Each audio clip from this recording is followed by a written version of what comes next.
also it's the source of our feeling nature, and it also brings the quality of love and devotion to the context of spiritual awakening, and particularly meditation, where sometimes I feel, especially in some ways in which meditation's taught, that can be a little lacking.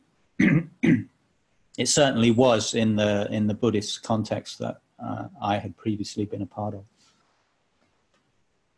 So I thought what I'd like to do to start off the day with you all is read a chapter or two from my book as a form of guided meditation. So the subtitle of the book is True Meditation as a Direct Doorway to Spiritual Awakening.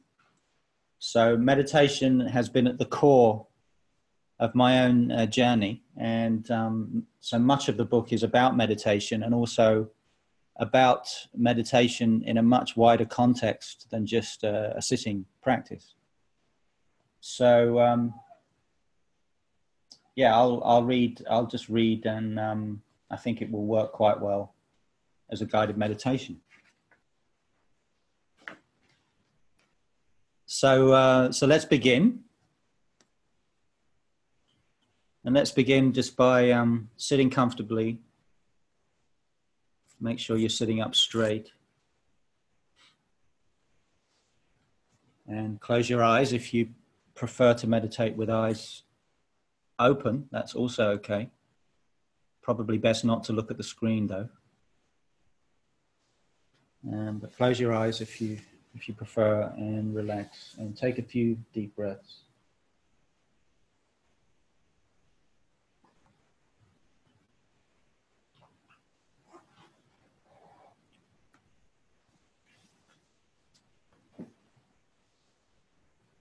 Just give me a thumbs up, Manon, if you can hear me okay.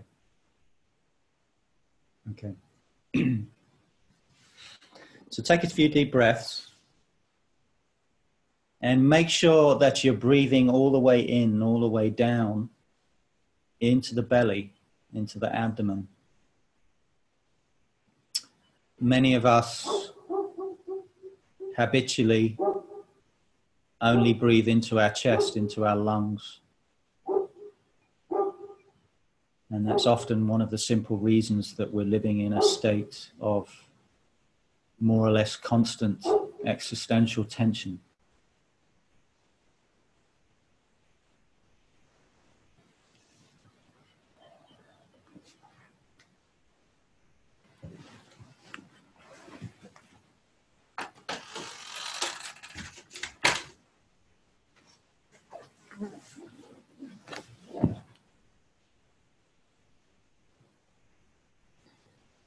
And once you've established yourself in a full and deep breath, then just let go of trying to control the breath in any way. Just breathe naturally, and you should find that you're breathing all the way down into your abdomen quite naturally once you give a little attention to it. Because that is in fact the way that the body wants to breathe.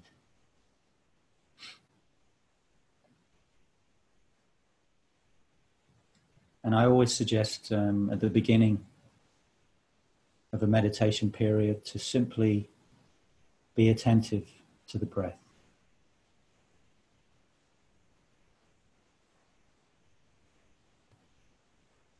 This miracle, this pulsation of life, which is always with us as long as we're embodied, and which we tend to take for granted.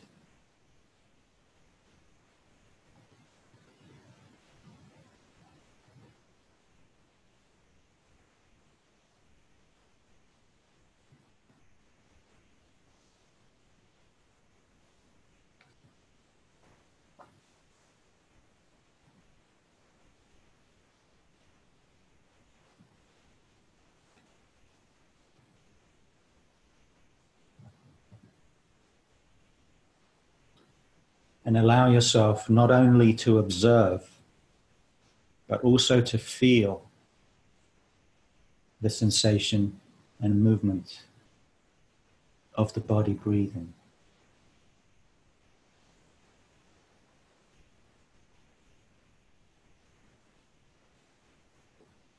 And of course, the breath brings us directly into this moment where the body is.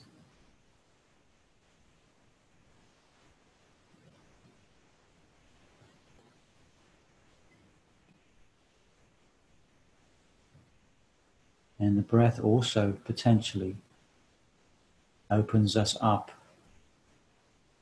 to the great mystery.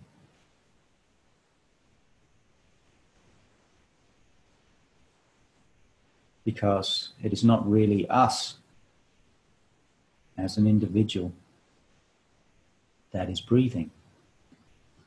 We are being breathed.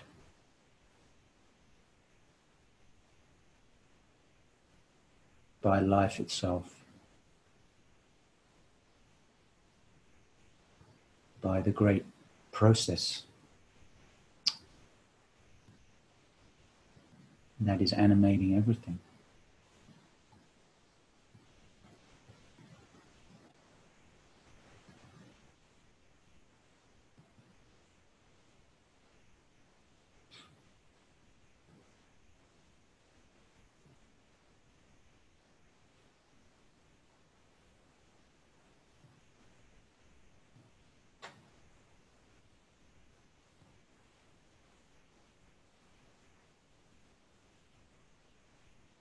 Yeah, and as Jeff mentioned at the beginning about being sensitive to the space that we're all in together. And here we are in many diverse places in time and space. But that mystery that we are, and that is also breathing our bodies, is one and the same. We're all being breathed by that great mystery.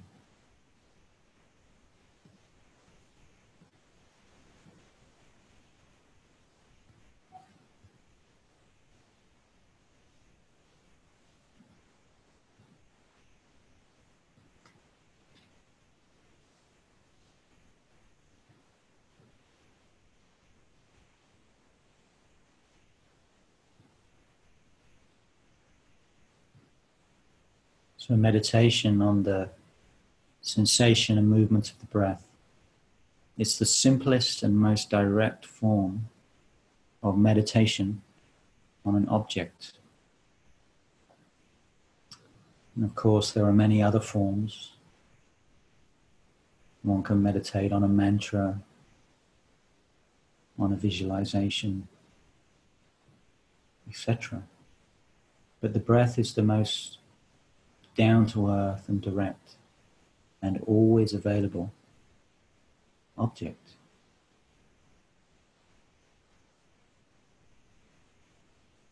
And through meditation on the breath,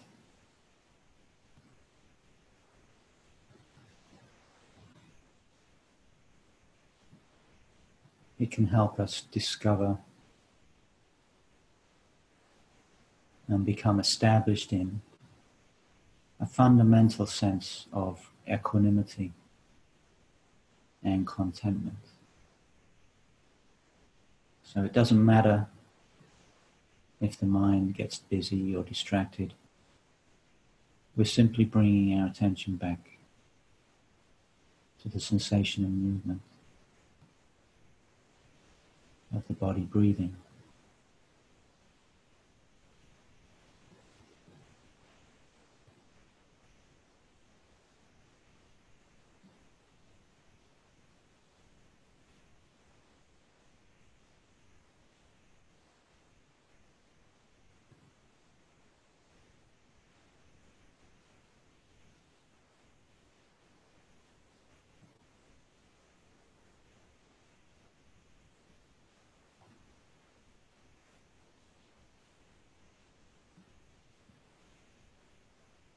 And once we become established in a fundamental ease of being, of contentment,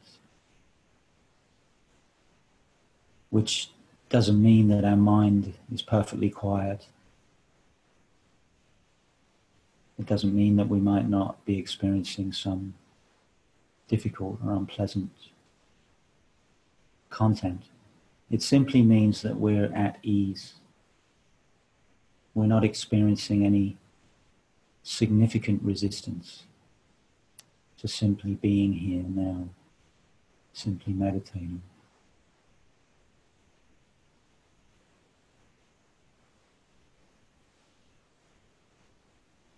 So once we've come to rest in that ease of being,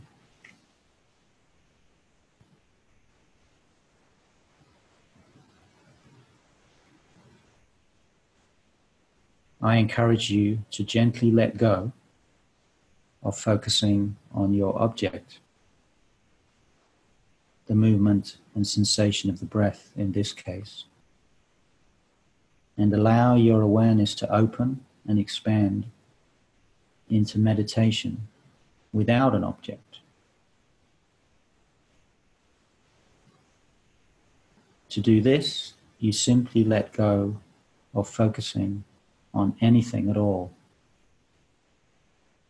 which means we relinquish the act of giving attention to anything in particular.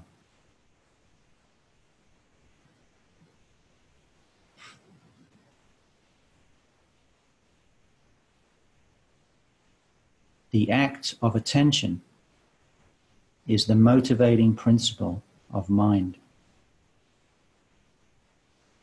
What you pay attention to becomes who you are and defines your experience. Without paying attention to something, you cannot know it. While our five senses provide us with information about the world, we can only know that information by attending to it. If we do not pay attention to the information provided, we can fail to see something that happens right in front of our eyes, or to hear the conversation of two people sitting right next to us. If you have practiced any self-observation at all, you have probably noticed that you tend to experience and enact what you give your attention to. If you focus on perceived injustice, you feel resentful and angry. If you focus on sexual fantasies, you become sexually aroused. If you focus on your worries about the future, you become afraid. If you focus on loss, you become sorrowful, and so forth.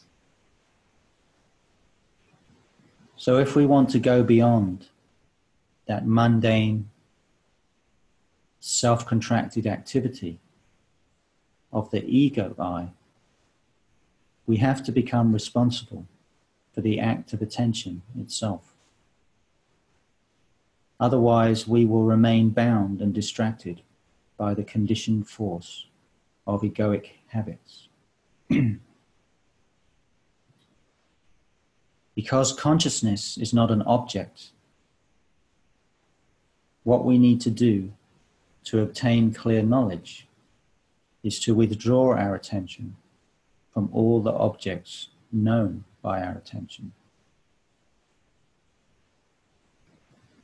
So true meditation is the practice of relinquishing fixation on any phenomenal experience.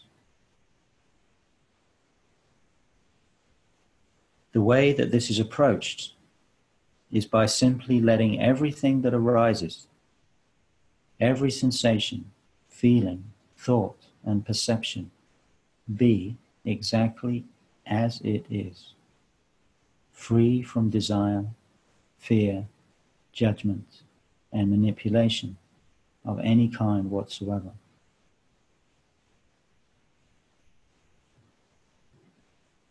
Meditation without an object is a greater challenge than meditation on an object, because if we have an object to focus on, then at least we have something to do.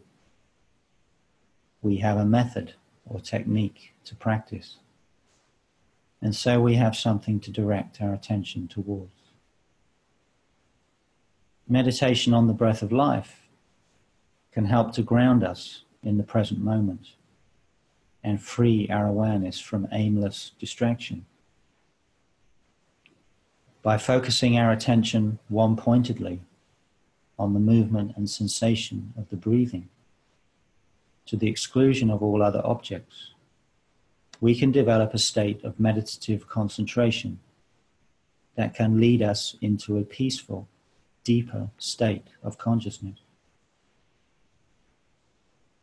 Yet as peaceful and profound as such states may be, if we want to discover who we really are, prior to and beyond all states, beyond all the permutations of experience, high and low, then we need to let go of our attachment to any particular state and our dependence on any particular technique.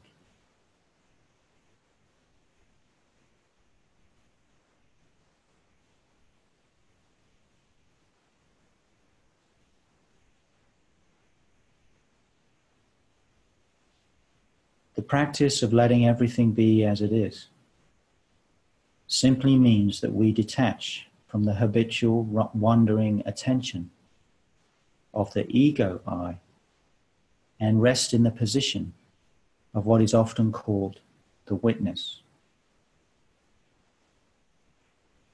The witness refers to our fundamental experience of being conscious before we identify with anything. It is that being consciousness, that I am presence, that we always already are. That is the essential fact and knowing of our existence.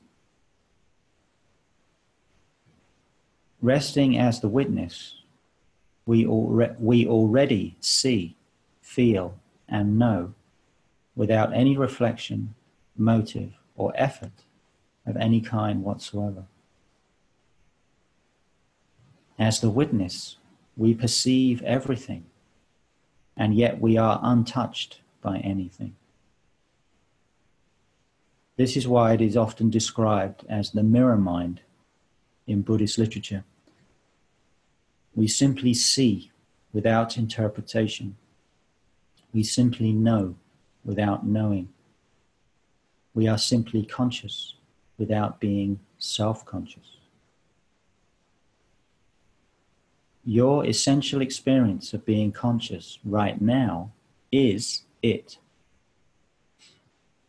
Before you take any point of view and have any particular relationship to your experience, you are simply aware of everything as it is.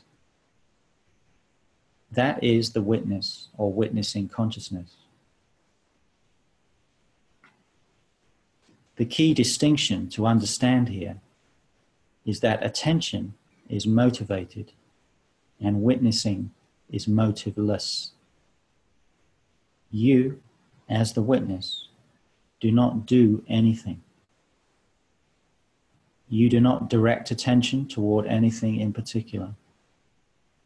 You simply are. You do not have to try to be the witness, because you already are the witness. So watch out for any subtle sense of trying to be the witness that may creep in. We are all addicted to doing by tendency. So even if we are sitting still outwardly, inwardly we can still be busy, watching, being the one who is diligently meditating. The challenge of true meditation is to let go of all self-conscious control, which means to relinquish all strategic approaches through techniques and methodologies.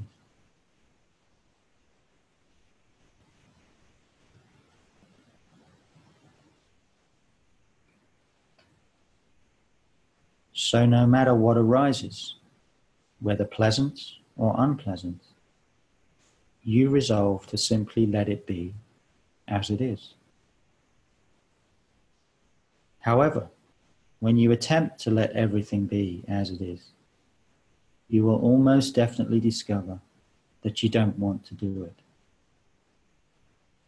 An enormous momentum has been generated by the constant repetition of your past habits of attention, your fascinations, your likes and dislikes, and all your worries and problems.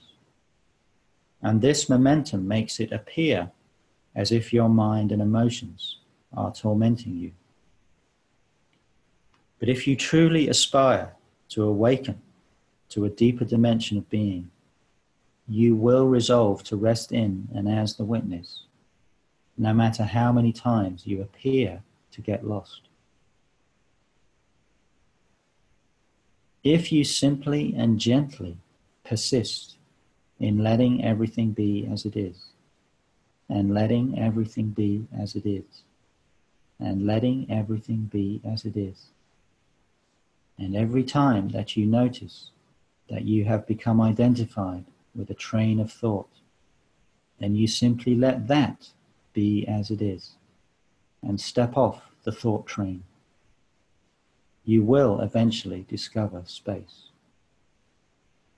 You will recognize over and over and over again that the mechanism of self-identification with your psychological experience is and always has been your own activity.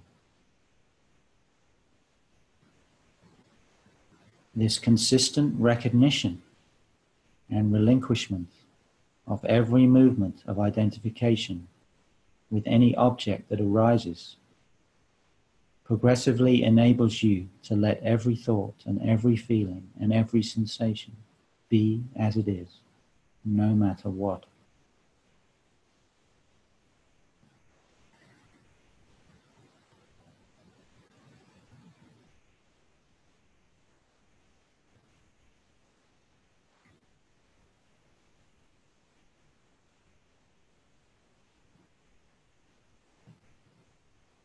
True happiness, true peace, freedom, and fulfillment can only be discovered through surrender, only through letting go absolutely, not through doing anything. This is why true meditation cannot be reduced to a technique. You, the meditator, cannot do it. Rather, you, the meditator, must be undone. This is a maddening double bind for the ego I that always wants to be the doer. And you will, no doubt, keep getting caught up in that double bind of trying to be the one who is doing the meditation. But even if that double bind is arising, you can let that be as it is also. Then the double bind will dissolve and cease to be an impediment to letting everything be as it is. The good news here is that no matter how lost you appear to get in the convoluted ups and downs of your mental and emotional experience, it is never too late to let everything be as it is. While true meditation may not be easy to practice, if your longing for liberation is profound and your commitment to practice is consistent, you will progressively become more and more capable of this surrender. If your approach to meditation practice is sincere, you will not be meditating in order to get something out of your experience or to exploit your experience in some way. Rather, you will be more interested in discovering the potential for radical liberation from all experience. Therefore, you will not be attracted to dwelling on the past, internally dramatizing personal problems, or indulging in future fantasies. Such things may arise, but you will not be compelled to give them your energy and attention. You will be less interested in the self-defeating process of trying to observe and control everything. And you will be more attracted toward surrender, toward release, toward the directly intuited mystery of consciousness itself.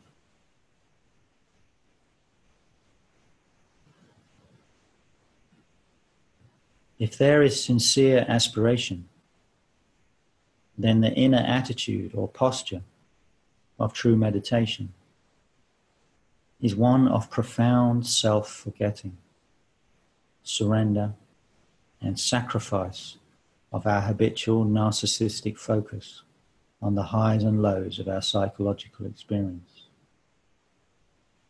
We yield the totality of ourselves to that unseen mystery or presence that is our deepest intuitive nature.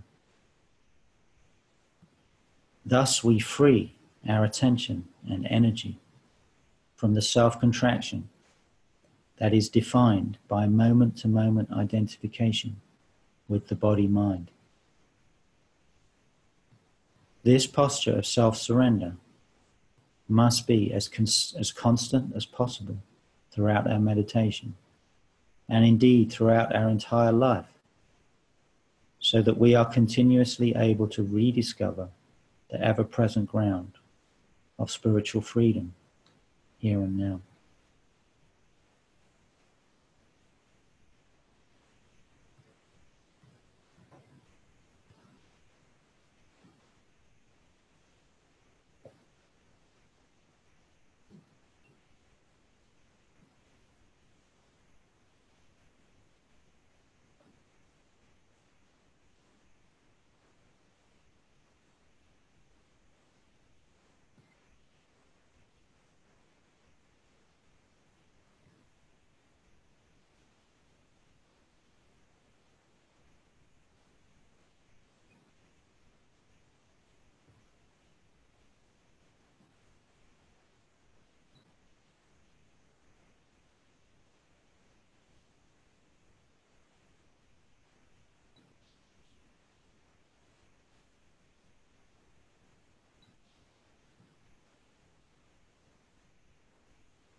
Thank you so much for leading us, Pete.